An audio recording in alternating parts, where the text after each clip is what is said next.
En Estados Unidos quedó libre un personaje clave en el narcotráfico de los últimos años aquí en México y bueno, también en Estados Unidos, Dámaso López Serrano. Él es apodado el Minilic y es hijo de Dámaso López, quien fue la mano derecha de Joaquín Guzmán durante muchísimos años, desde que siendo funcionario de seguridad del penal del Puente Grande, ahí lo ayudó a escapar. De ahí se volvieron compadres y se volvieron inseparables. El hijo del socio, del mejor amigo del Chapo Guzmán, hoy ha quedado en libertad. El Minilic manejaba los grupos de sicarios que respondían a su padre, llamado los Antrax, y ambos cayeron en desgracia cuando disputaron la sucesión en el cártel de Sinaloa al Mayo Zambada y a los hijos del Chapo Guzmán.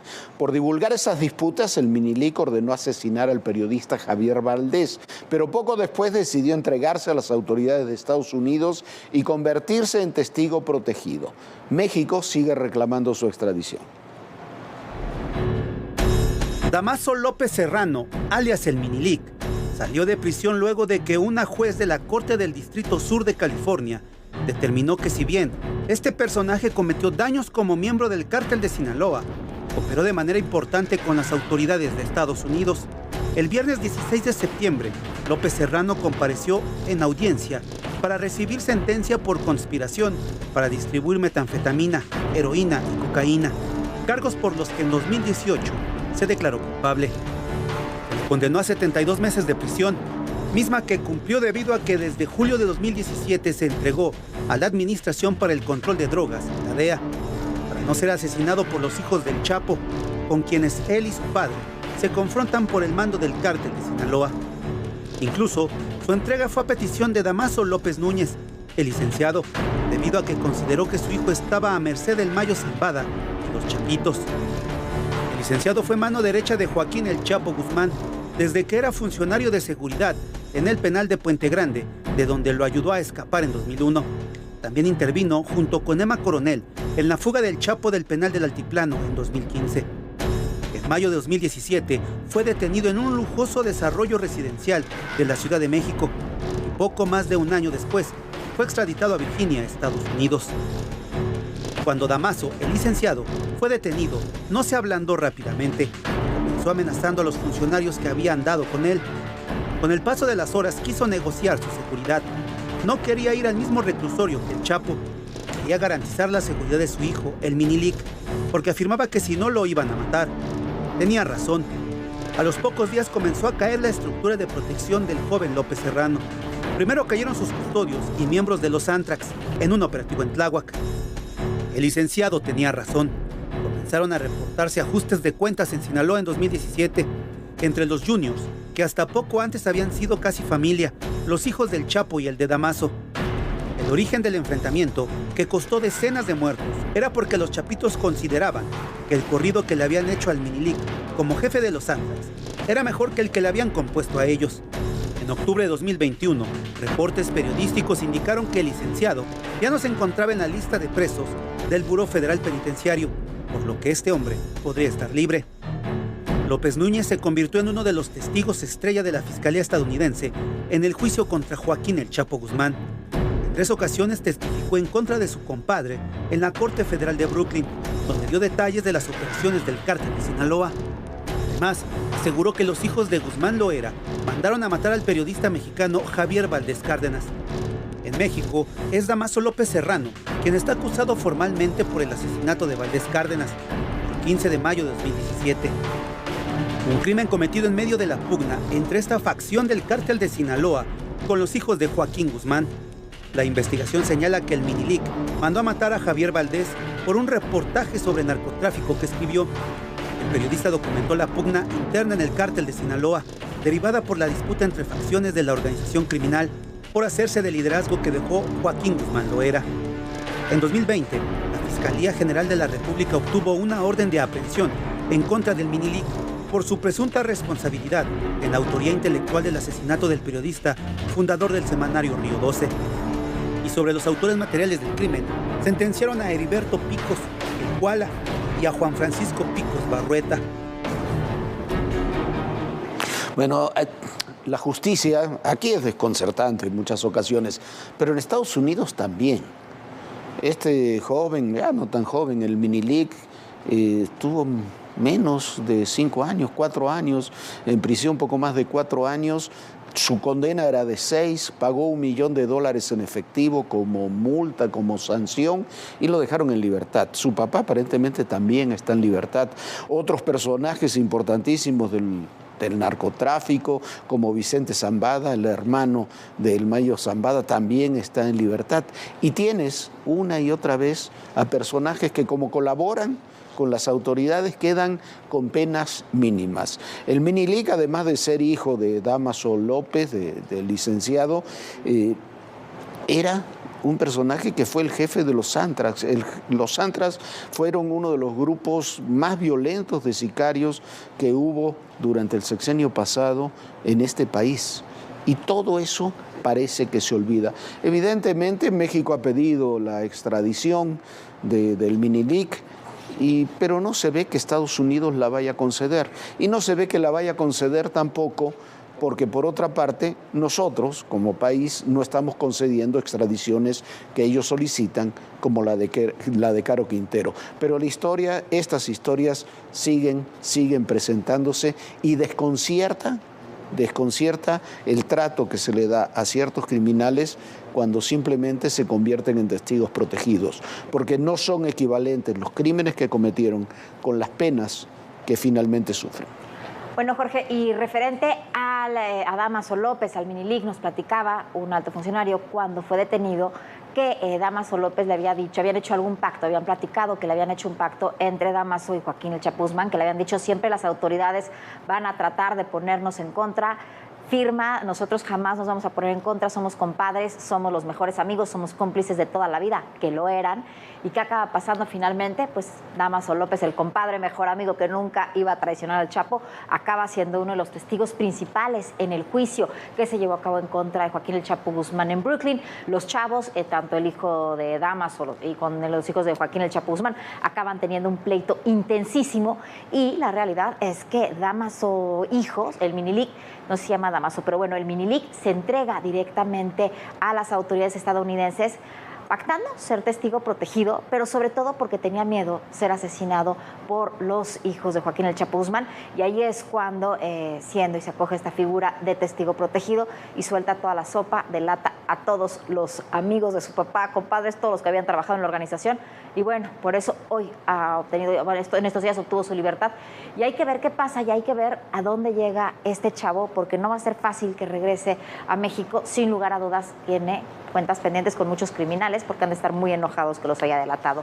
Y mientras tanto, las cifras de asesinatos mensuales siguen oscilando en torno a los 2.500 personas al mes. También continúan las agresiones de grupos del narcotráfico a policías locales. Escuche usted.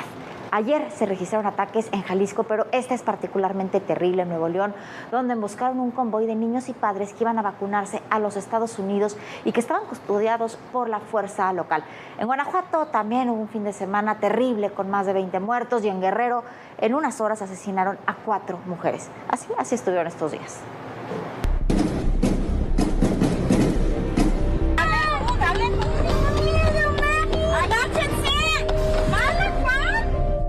El programa de vacunación transfronteriza en Nuevo León se suspendió temporalmente luego del ataque contra policías de la Fuerza Civil en el municipio de Anáhuac.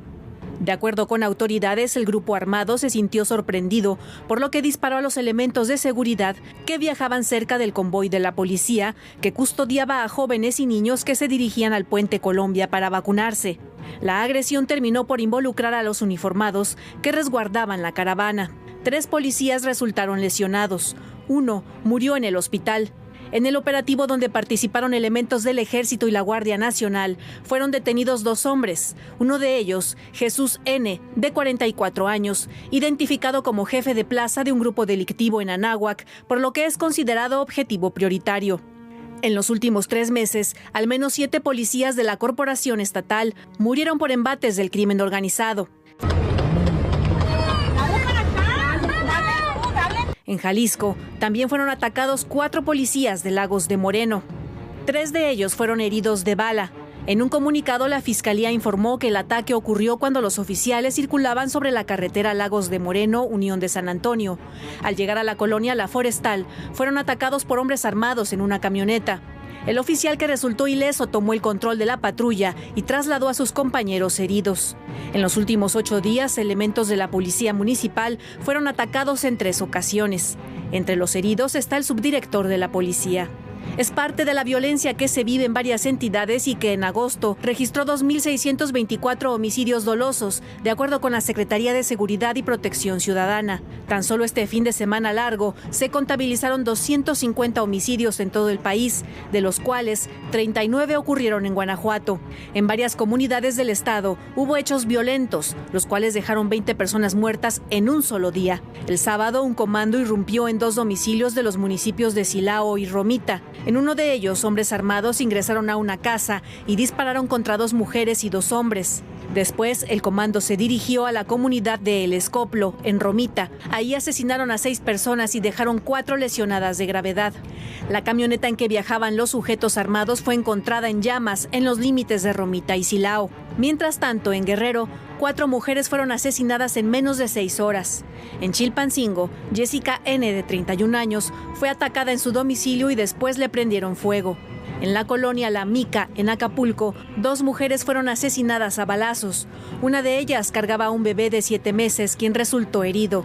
Se reporta fuera de peligro. Mientras que en la colonia La Finca, en el municipio de Marquelia, en la Costa Chica, una joven de 18 años fue atacada por sujetos armados. Para ADN 40, Fuerza Informativa Azteca. Bueno, mientras todo esto ocurría ahí en algunos estados, en buena parte del país, en la Ciudad de México detuvieron a 4 personas vinculadas al cártel Jalisco Nueva Generación. Uno de ellos fue identificado como el Cris o el Jalisquillo. La captura se logró después de una investigación de 7 meses. Fue por venta y distribución de drogas, trasiego de drogas desde Colombia hacia Estados Unidos y Australia. Les aseguraron en la captura más de 300 kilos de cocaína, $28,000, automóviles y equipos telefónicos. Un golpe duro, particularmente duro, contra el cártel Jalisco Nueva Generación de la Secretaría de Seguridad aquí en la Ciudad de México. Hay que ponerle un nombre, un rostro. Y que vienen todas las demandas internacionales. Una ciudad tan complicada como es la Ciudad de México. Ya llegamos a Aguililla, esta ciudad, la entrada a la Tierra Caliente.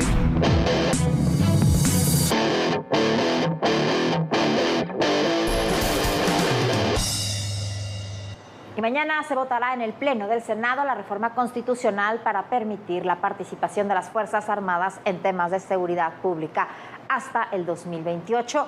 Todavía la reforma no alcanza los votos necesarios para sacarla adelante. El cabildeo entre las diferentes bancadas en el Senado sobre la iniciativa que pretende mantener a las Fuerzas Armadas en tareas de seguridad hasta 2028 se intensificó en las últimas horas y empieza a inclinar la balanza. Morena y sus aliados precisan 86 votos y esta tarde le arrebataron uno a la oposición al darse a conocer que el senador Raúl Paz Alonso dejó la bancada del PAN para integrarse a Morena como comisionado nacional de enlace con el sector empresarial. El anuncio dejó mal parado a los panistas, sobre todo porque su líder nacional, Marco Cortés, negó a los 4 vientos que el senador Paz Alonso pudiera votar a favor de la iniciativa del PRI. Como sea, este martes la mesa directiva del Senado realizó la primera lectura de la reforma constitucional, luego de que ayer en menos de 3 horas y con 18 votos a favor, 10 en contra y una abstención, las comisiones de puntos constitucionales y estudios legislativos segunda aprobaran el dictamen sin cambios y en medio de un fuerte debate.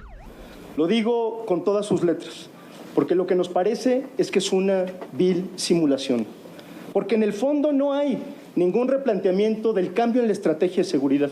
El único motivo por el cual estamos aquí es porque se usó políticamente la justicia.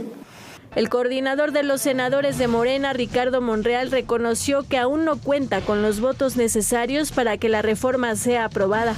Estoy intentando buscar alternativas, pero en esta ocasión veo a los integrantes de los grupos parlamentarios distintos a los nuestros más firmes en su decisión, sin movimiento, pero nos quedan unas horas. Ahora Morena y sus aliados se acercan al número de votos que necesitan para obtener la mayoría calificada y avalar la reforma constitucional que mañana se abordará en la sesión ordinaria. Bueno, muy rápidamente le vamos a platicar en qué situación estamos con esta reforma constitucional, que es diferente a la de la Guardia Nacional. La de la Guardia Nacional ya se aprobó por una ley, ya la Guardia Nacional está integrada formalmente a la Secretaría de la Defensa, por más que continuará el debate, porque se presentarán acciones de inconstitucionalidad que terminarán en la Suprema Corte de Justicia de la Nación. Lo que está discutiendo ahora es lo que presentó hace unas semanas el PRI en la Cámara de Diputados para extender la autorización de participación de las Fuerzas Armadas hasta 2028, ahora es hasta marzo del 2024. Pero es algo que viene desde mucho tiempo atrás. ¿Qué implican ambas opciones? Es quedarse hasta 2024, poco antes de que concluya el sexenio, poco antes de las elecciones, con o sin la participación de las Fuerzas Armadas, o extenderla hasta bien entrado el siguiente sexenio.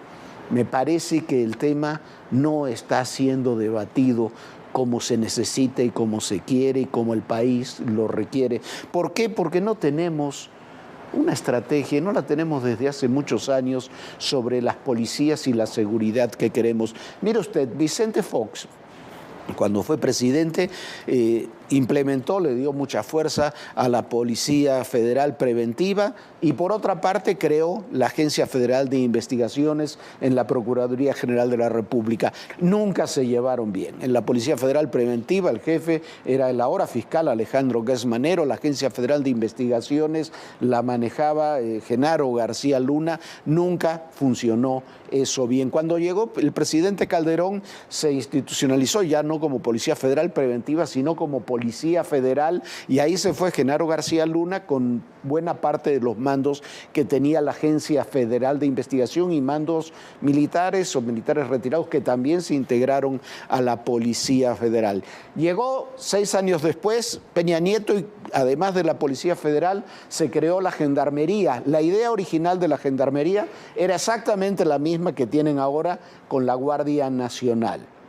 Exactamente la misma. Querían crear una división que fuera suplantando paulatinamente a la Policía Federal. Después se decidió que siguiera siendo una parte, una división de la Policía Federal y perdió ese sentido, evidentemente, y nos quedamos con la Policía Federal y una división de Gendarmería integrada a ella. Ahora el presidente López Obrador le propuso crear la Guardia Nacional y se propone ampliar el plazo de la participación militar hasta el 2028. Usted escuchó en todo este debate cuando se habla de militarización sí, militarización no, cuando los que antes defendían la participación militar ahora no la quieren, y al revés, los que antes decían que el ejército masacraba, ahora resulta que resultaron defensores de las Fuerzas Armadas. ¿Usted ha escuchado una propuesta para tener un esquema, una verdadera estrategia de seguridad? Esto es lo que tenemos y debemos cambiar. No se puede cambiar en 4 presidentes, 4 veces el sistema policial en el país. Por eso, Viviana, la discusión no se agota. Por supuesto, Jorge, y mientras cada presidente cambia su estrategia de seguridad, ¿qué sucede? Pues simplemente el crimen organizado sigue con la misma estrategia y siguen avanzando. Así que lo que sucede es una verdadera tragedia. Se necesita una continuidad en la seguridad pública del país. ¿Por qué? Porque México está en crisis en ese tema.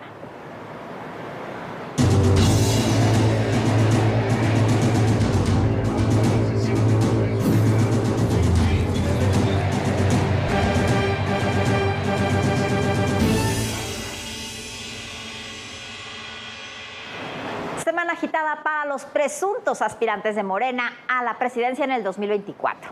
Marcelo Ebrard en Londres en los funerales de la reina Isabel II con selfie incluida. Ricardo Monreal tratando de sacar la reforma constitucional sobre militares. Adán Augusto López operando tanto con priistas como con gobernadores para sacar la reforma militar y tratando de avanzar en la electoral. Y bueno, con Claudia Sheinbaum, que después de los Tigres del Norte tendrá este domingo 25 al Grupo Firme en el Zócalo, y que el sismo de ayer asustó a los capitalinos, pero no causó daños mayores. Antes, el embajador Ken Salazar se equivocó en un discurso y llamó a Claudia Sheinbaum presidente para después corregir. La agenda de los aspirantes de Morena a la candidatura para el 2024 se intensificó en estos días. El canciller Marcelo Ebrard viajó a Londres como representante del Gobierno de México en los funerales de la reina Isabel II. El secretario mostró a través de redes sociales su llegada a la capital del Reino Unido, el momento del funeral en la abadía de Westminster y su acercamiento con el rey Carlos III. El presidente de la Junta de Coordinación Política y líder de Morena en el Senado, Ricardo Monreal, dialogó con sus pares la reforma para prorrogar hasta 2028 la participación militar en seguridad pública. Se reunió con el embajador Ken Salazar para hablar de seguridad, cambio climático, energías renovables y migración, hasta que el sismo de ayer de 7.7 los interrumpió. Quien también estuvo con el diplomático fue la jefa de gobierno Claudia Sheinbaum, a propósito de la construcción de la nueva embajada de Estados Unidos. Por cierto que fue muy comentado el tropiezo al llamarla presidenta, aunque el mismo Ken Salazar corrigió el error involuntario y de paso aclaró que en la política de México no intervendrá. En su cuenta de Twitter, la jefa de gobierno anunció otro concierto masivo, ahora con el Grupo Firme de este domingo, mientras que el secretario de Gobernación, Adán Augusto López, mantiene reuniones con diputados para sacar adelante iniciativas y reformas que están por discutirse en San Lázaro, entre ellas la electoral. Además, estuvo en el tercer Congreso Nacional Ordinario de Morena. Pero lo más importante para los aspirantes de Morena se dio en el Congreso de ese partido del fin de semana, donde a la hora de conformar el Consejo Nacional del partido, el gobernador de Sonora, Alfonso Durazo, dicen que muy cercano, simpatizante de Claudia Sheinbaum, fue designado presidente del Consejo. Durante el Consejo, la mayoría de los integrantes del mismo elegidos fueron para la Sheinbaum, en menor medida para Adán Augusto López, solo un 13% para Marcelo Ebrard y un porcentaje aún menor para Monreal. Ninguno de los dos, ni Ebrard ni Monreal, fueron al Congreso. El canciller, porque estaba en Londres en los funerales de la reina, y Monreal fue invitado, pero declinó participar. Bueno, y mientras tanto aseguran que la alianza opositora todavía podría tener posibilidades en el Estado de México. Bueno, ¿cómo está la situación en el Estado de México? Mire, aquí le habíamos dicho, y lo dijimos la mayoría de los analistas, que después de todo lo que había pasado en la Cámara de Diputados con el tema de los militares, iba a ser muy difícil que hubiera una alianza PRI-PAN, pero esa alianza aparentemente sí se va a dar con un acuerdo local, en un acuerdo entre el gobernador Alfredo del Mazo, tácitamente el gobernador Alfredo del Mazo, y el precandidato panista Enrique Vargas.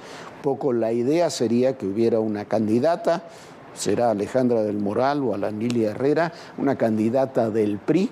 Tiene más posibilidades Alejandra del Moral hoy, por lo menos en estas horas, y crear un gobierno de coalición donde haya establecida de antemano una fuerte participación del PAN.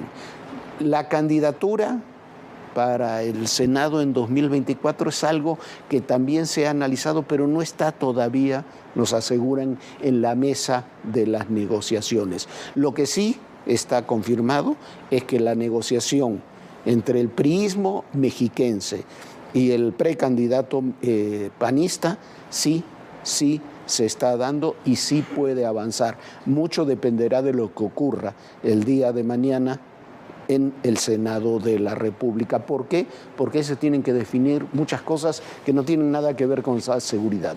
Tienen que ver con las internas de los partidos y sobre todo con la situación interna dentro del PRI.